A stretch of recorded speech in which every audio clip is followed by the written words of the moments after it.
Just really proud of, well, first of all, thank you for being here. I appreciate everybody coming to the game here on a Wednesday night, and I had to get you guys all into it a little bit, but I really appreciate people showing up and supporting this team, and you know, it's what it's about. We want to share this with everybody. But you know, credit to Purdue Fort Wayne. John has a great team. He's a very good coach. They got vets on that team. They got older guys, and they're tough. And I told our guys, those are the teams that beat high major teams because they have the pieces, they have the experience, the strength, and the toughness, and they showed it today. And there's one reason why I think they're picked really high in their league, win the league, and I really hope they do. I think they're going to win a lot of games. But we needed that. We needed adversity. We needed some things not to go our way, and how we responded to it. I thought the guys took momentum into the locker room at halftime with the last 2 minutes. And then Ace got on a heater there to start the second half, got us going. And our defense wasn't very good today, but we showed we could score in bunches. And we didn't have a great practice yesterday, and I thought that carried over to the game, and that's on me. I got to get these guys ready to go. But I just like the resolve of our guys. Different guys stepped up, and I thought the 17 offensive rebounds really helped us get going and keep things rolling. So really proud of our second half, and I think we have a long way to go, but I think we can get a lot better, which could be a lot of fun too. Mark.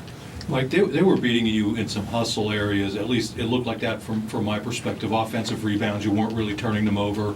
What's your message at the half, and is that just part of the ebb and flow of a season where you're not going to be playing at that level every single Yeah, half? some games, Mark, you're not going to turn everybody over, but you're going to have a cumulative effect. They called some timeouts late in the game because they were dragging, and they missed some of those runners and layups that they made in the first half. They didn't make it late in the game, and I'm not always saying it's because of fatigue, but I thought there was a level of fatigue out there, and I told the guys, if we get to fatigue, then we'll win. If we make the game, we get to the fatigue game, we're going to win. And I thought we did that in the last 7-8 minutes of the game, and you know, we want our opponents to call timeouts because they're sucking wind, and that's important to us. And we use that as fuel to find more. That's just how we do it. Some days you're going to turn people over. Some days it's a tough shot at the end of beating the pressure, a challenge at the rim against Yannick, or a hard floater on a run with someone running you down. It's a cumulative effect. But I thought you're definitely right. I thought early in the game they beat us to rebounds, they beat us to loose balls, and a good team like that, a veteran team, they can get going on the road, and that's what they did. John. Mike, why wasn't yesterday's practice good, and what did you see carry over? Yeah, you know, it's crazy because the day before we had a really good practice, and I was like fired up. I went home and I was like pumped. 18 to 22-year-olds, that's why we didn't have a practice yesterday. As much as we want them to be great every day, they're not going to be. So what's our resolve? What's our response? And you know, sometimes I'm ready, I want to kill them, right? And then they show up the next day and they're awesome. And then they're awesome, and the next day you're like, where are you guys? Like, but that's also the joy of coaching, John. That's like, you know, you gotta go inside of them and figure it out sometimes. And today it took us 20 minutes to find it. Okay, now it wasn't a loss that got their attention. It's going to be the tape tomorrow that's going to get their attention. Hey, this isn't good enough where we're trying to go. And if we can learn, you always want to learn in victory than defeat. And you know, today was an example of that.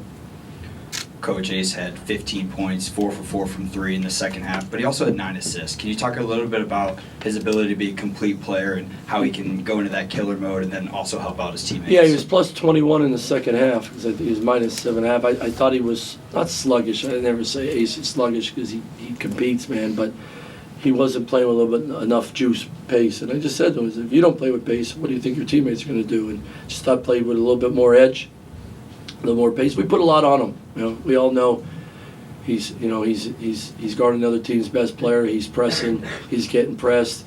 He's getting jumped on ball screens. We use him in ball screens all the time. And then clock's down, we ask him to go make a play. Like, we ask him to do a lot. But good players want to do a lot. But I also think when you play with pace and a little more edge, like, he's pretty good. And that, I wish I could say that was coaching, that's beginning of that second half, and that's a really good player. Let him go play.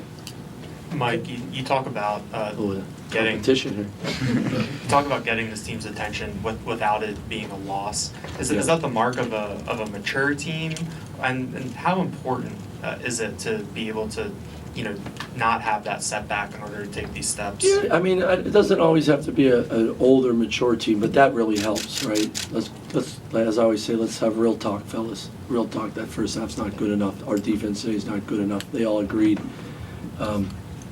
But I think what the most important thing of is it's communicating with your players. The whole staff communicating with our players, right? Let's talk about the good stuff and we're using that and building on that. And the stuff that wasn't good today, let's teach them and let's get better. Like, so I mean, excuse my French, but like if I make it a bitch session because it wasn't to our standard, then they're gonna, what do kids do? Oh, no, all right, here he goes again. Like, it's all about learning. Like, we got to learn. We got to keep getting better. You got to keep moving forward. Like, that's my line all the time.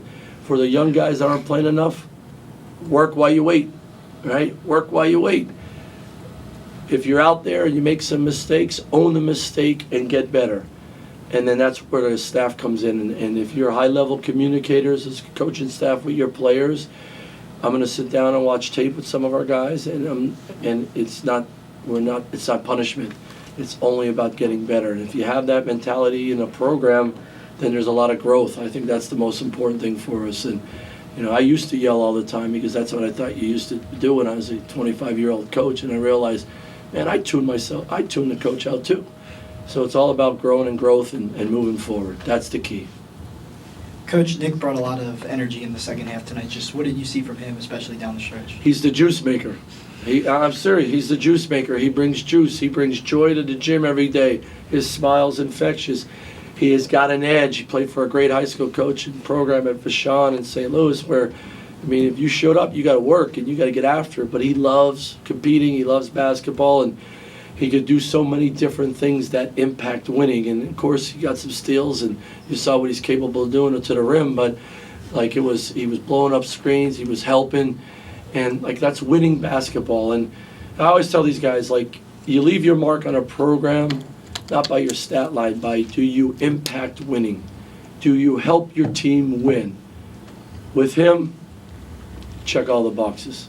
And he's the juice maker. Seth and then Tyler.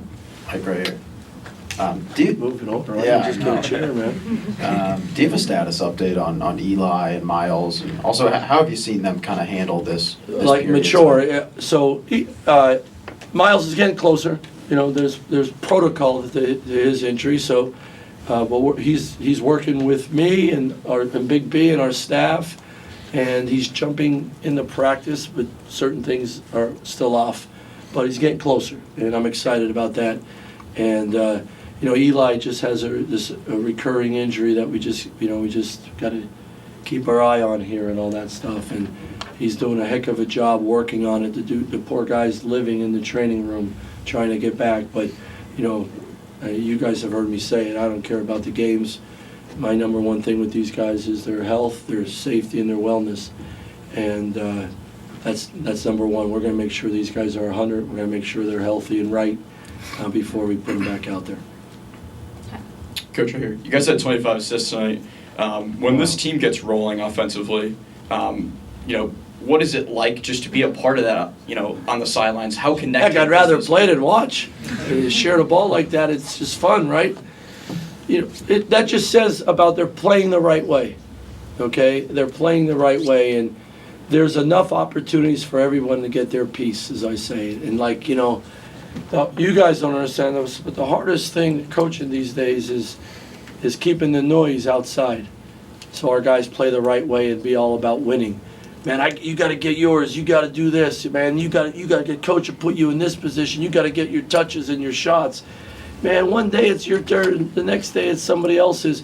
But the way we play with pace, right? We want to create offense with our defense. We want that ball to be hot.